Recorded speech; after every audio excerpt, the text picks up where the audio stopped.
Welcome to IAB Canada's podcast, The Business of Digital. Within hours. Thanks for tuning in this morning for our IAB Canada Business of Digital podcast. Today, we're very lucky to have Jed Schneiderman at the office. He is the Executive Vice President of Growth and Marketing at EQ Works. Good morning, Jed. Good morning. Thanks for coming down. My pleasure. And very excited to have you here today because I think that I can't turn around without hearing the word data. Data. And you would think that it's a new term and a new sort of toy for the industry to play with. And I've heard you speaking at a couple of our events, and you always tell a really riveting tale around data. Specifically in the area of location-based advertising. And I wonder if you can take me through, or take us through, just generally what you know about data and what you wish people knew about data. It probably is worthwhile to look at it from two different lenses. The first is high level, and the role that data can play. And then the second is perhaps at a more granular level. So if we can do that, why don't we have a fun conversation about data? Sure, okay. So let's look at it from the perspective of an advertiser who is planning a campaign. So from a targeting perspective, who is planning to use data to effectively reach their audience. Sure. So what I think it's interesting is location, which is a form of data, is oftentimes a proxy for intent. And so in the context of your question, I think what an advertiser can do is break it down into three phases: before, during, and after. And so the before would typically be the planning phase. What can data tell you about the consumer? What can the data tell you about your own business and competition? And so data can help you identify the right demographics, in some cases even psychographics. So where does a consumer travel? Where do they travel in the morning, daytime, at night? That might tell you about some of their habits and some of their practices. So what we encourage all marketers and all advertisers to do is use data in the planning phase to identify the right customer audience or consumer audience, depending on your terminology, and then use it also to set some hypotheses. So even in the case where you don't know necessarily who you're going to target or you don't know what's going to happen, look at different data sets in order to inform a hypothesis before you go to market. So that would be step one, which is plan. And just a quick question around step one then. How hard is it to access that data? Because we've had some really interesting conversations over the past few weeks, certainly in our offsite strategic planning sessions, around this notion that people don't necessarily have access to the data. And there's a little bit of a shaking of the fist saying, if only I had better data, if only I had more data. How accessible is the data that you're talking about for the planning process? So I think you ask a great question. It's probably worth reminding everyone tuning in some of the basic definitions. So the common definitions are first and third party data. So first party data is data that you as a brand would own, you could collect. Examples would be that which you could collect off your own website. If you happen to own an app, you might be able to collect data, and that could be the location of an individual, a device ID, and another common form of data would be an email address or maybe even a physical mailing address. So there's first party data that brands might own and might be able to tap into. For those that don't, there's third party data. So examples of third-party data would be data that you could access through very large companies like Amazon, Google, and Facebook. So the data, if they use it, is first-party data, and if you access it, it would normally be construed as third-party data. So there are, to answer your question, a variety of ways in which a brand could tap into third-party data. There are exchanges, and then there are great companies in Canada like our own and a number of other competitors where we generate our own data, and that data can be licensed. So at a very high level, using third-party data as one of the access points, it's very, very easy for brands to access and or license that data or work with partners who can deliver it to them. Awesome. And when you think of of all the brands in Canada, and I don't know how many there are, but what is your estimate? And I won't ask you for a percentage, but do you think that this is a broad practice? Do you think that that the industry is using data appropriately for the planning stages at this stage? I hope so. I don't really know the answer. I think what's really important to think about in this country is marketing's become a dangerous practice in the sense that it's hard. Our economy's a little bit wobbly. Consumers have indicated that there are a lot of brands from which to choose. And I think brands need to figure out how to best use data in order to make best use of the marketing dollars. So for brands that exist in categories that aren't growing, they likely have to steal share. And stealing share is a really difficult thing to do.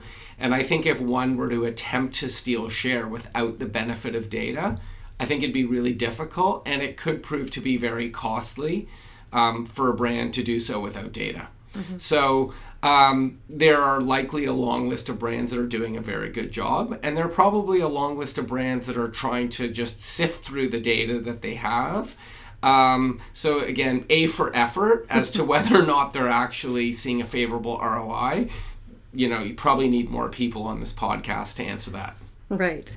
Noted. Okay, and let's look at the second area of data then. The process. So back to sort of the three stages.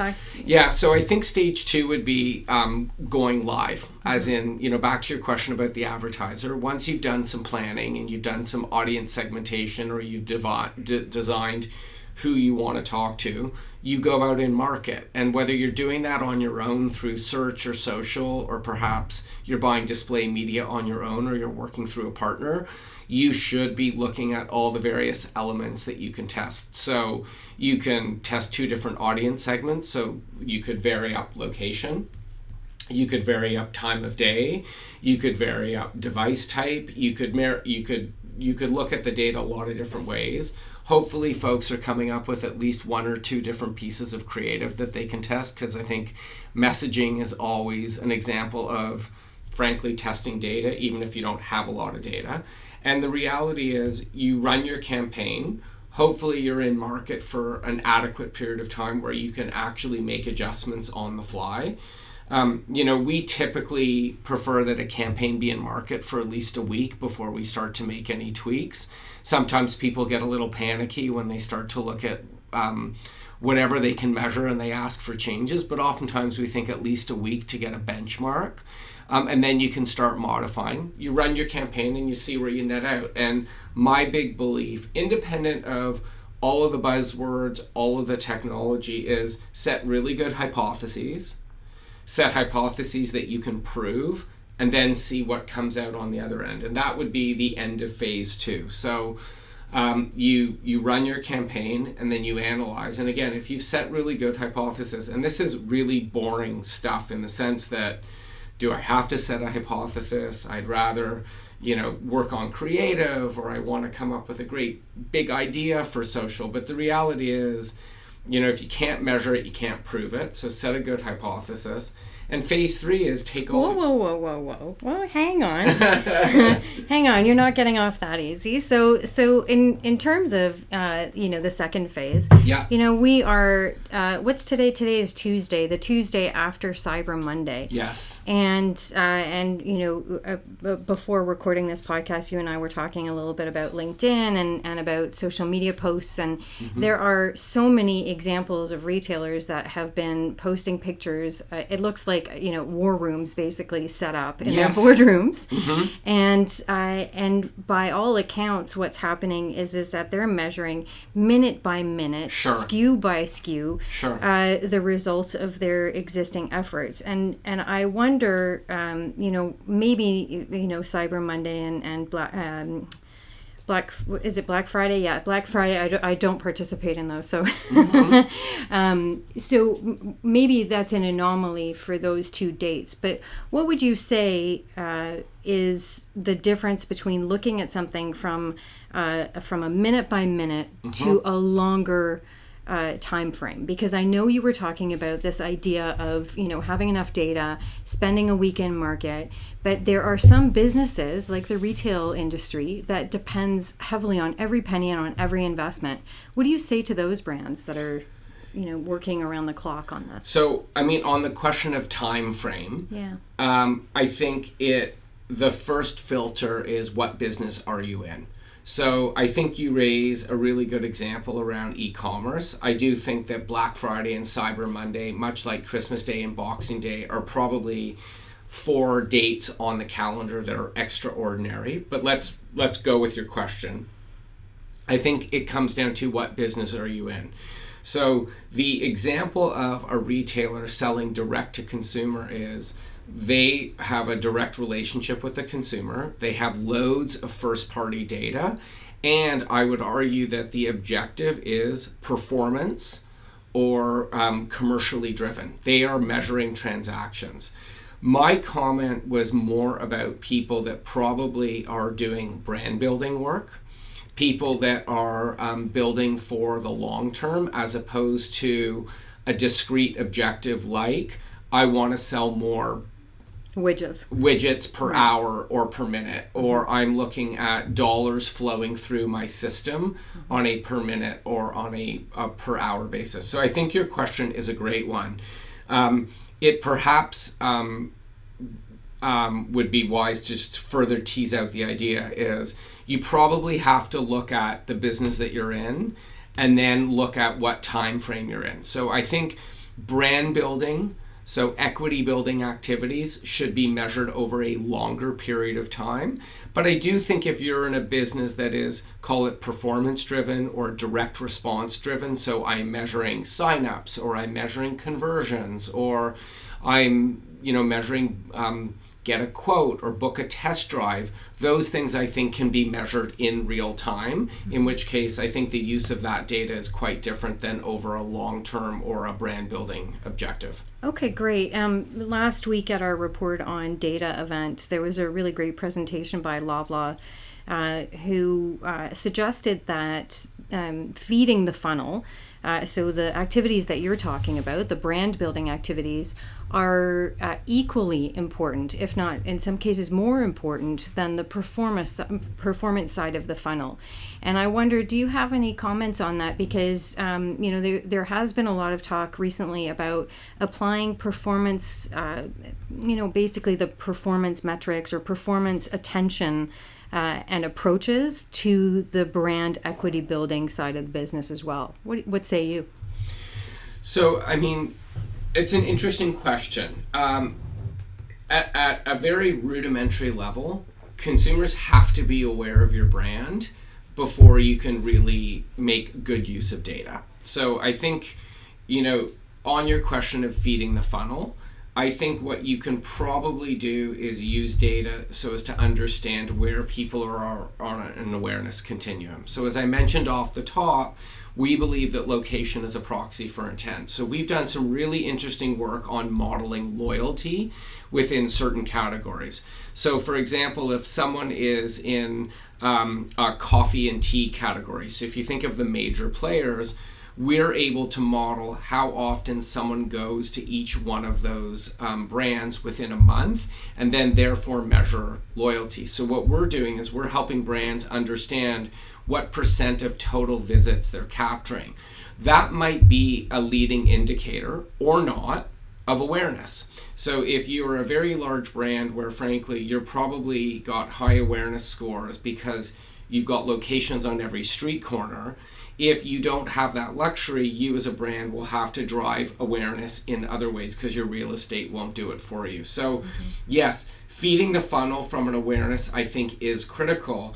Then once people are aware, the modeling, which you probably heard from your Loblaw speaker, so as to then understand the relationship between certain food items or certain categories would become really interesting.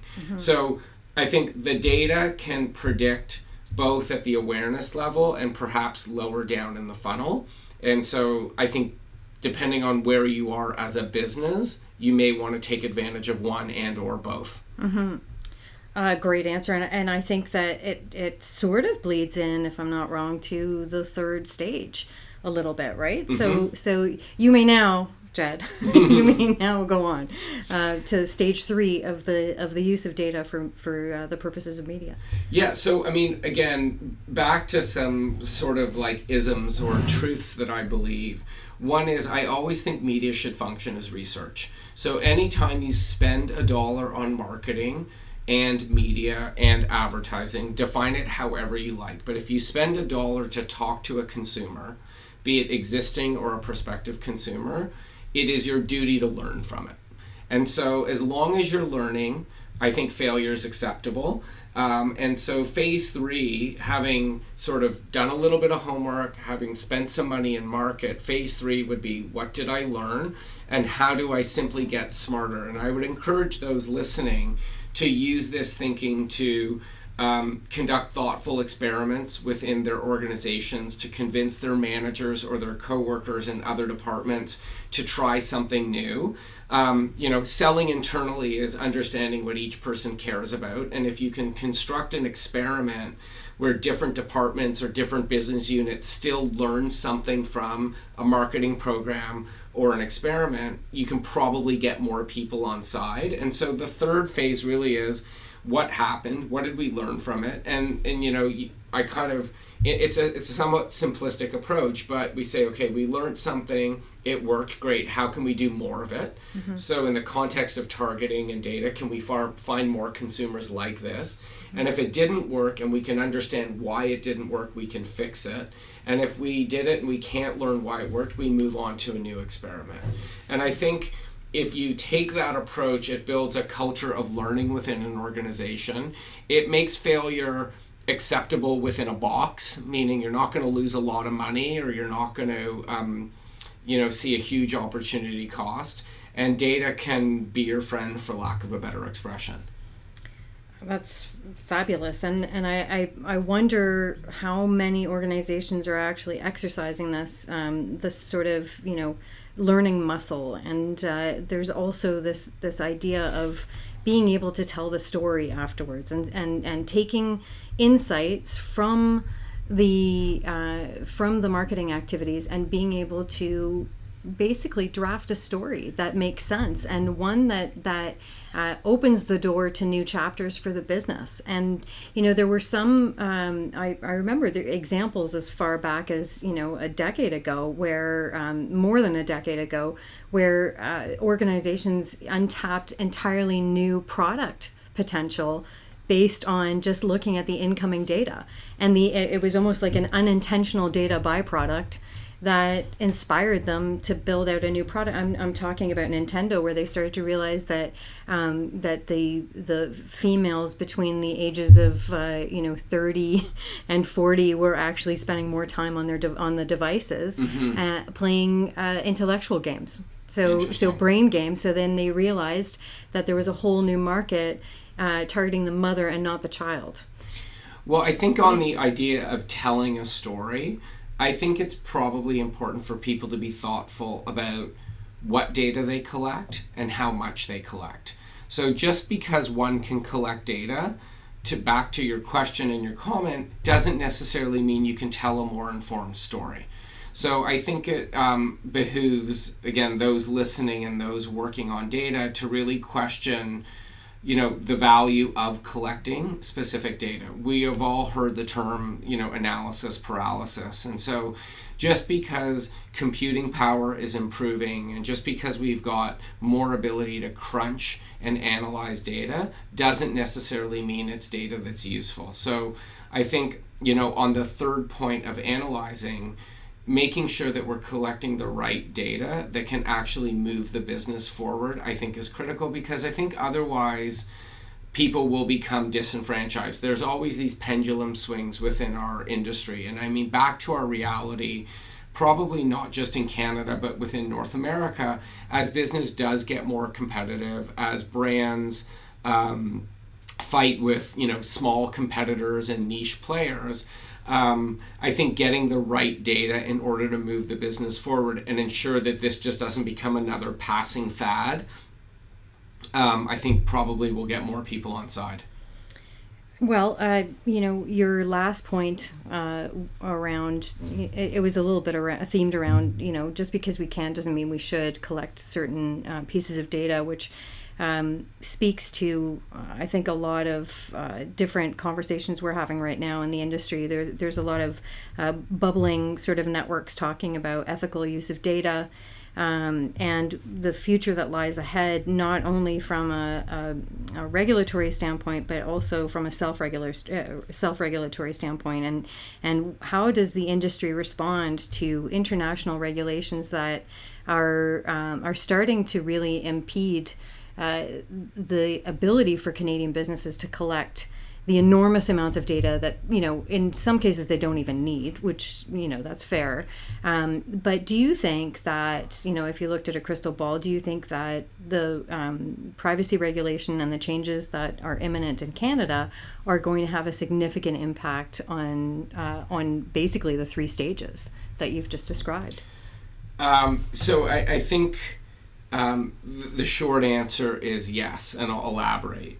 So, I think the immediate impact is we all know that cookies are effectively going away. They've gone away in certain instances, and they're going away in other instances. So I do think it will change one's go-to-market approach. We, as a company, rely heavily on location data, which will survive the death of the cookie. So we believe that we're well positioned, and we believe that there are a number of other companies that are equally well positioned. So again, back to the idea that location's a proxy for intent, we still believe that location is really rich data.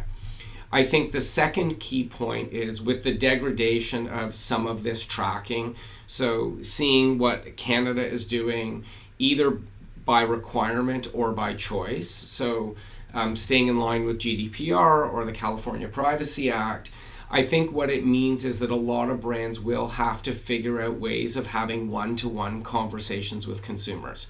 So the idea of owned versus rented conversations. So that which you do on certain platforms is ultimately rented. You don't own the data. I think it will force a bit of I don't know if pivot's the right word, but I think it will perhaps energize marketers to think about how they can talk directly to consumers. I think what that also means is that it's a back to basics. So why would someone want to hear from you as a brand and or a marketer? And those are tough questions. We all know that, as you alluded to earlier with Black Friday and Cyber Monday, we've got infinite choice at our fingertips. We could spend an hour shopping from 11 p.m. till midnight on our computer in bed, and that means that we have a great deal of choice. So brands will have to think about how they connect with consumers, if it's through email, if it's through direct mail, if through any channel, be it traditional or digital.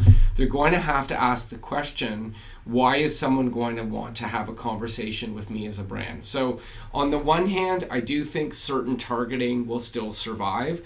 There is the reality that there will be more silos built up, and so that will become a greater challenge for brands to map the consumer journey or to do some targeting a la the traditional funnel of awareness, trial, consideration, and conversion. That will be harder. Location will help a little bit, but really I think the brands that will survive, again, back to your e-commerce question, they will do both really good short-term marketing and they will do really good long-term brand building so as to meet the short-term transactional objectives, but ensure that their brands do get considered strongly and do have favorable brand equity in order that brands will think about them across all the various ways in which they can be reached. Well, interesting times, and it's certainly one of the reasons why IAB itself has pivoted so strongly in the direction of direct-to-consumer brands and the direct economy, noting that first-party data is really where it's at, and where all roads are leading towards. Jed, I think that that's it for today. Sadly, we could have spent a few more hours discussing the future of online advertising and certainly location-based advertising and the power that it brings to the table. But I want to thank you very much for spending the time with us today, and to all the listeners, we really hope that this was useful to you. I know it was for me. Thank you. Thanks for joining us on IAB Canada's podcast, The Business of Digital.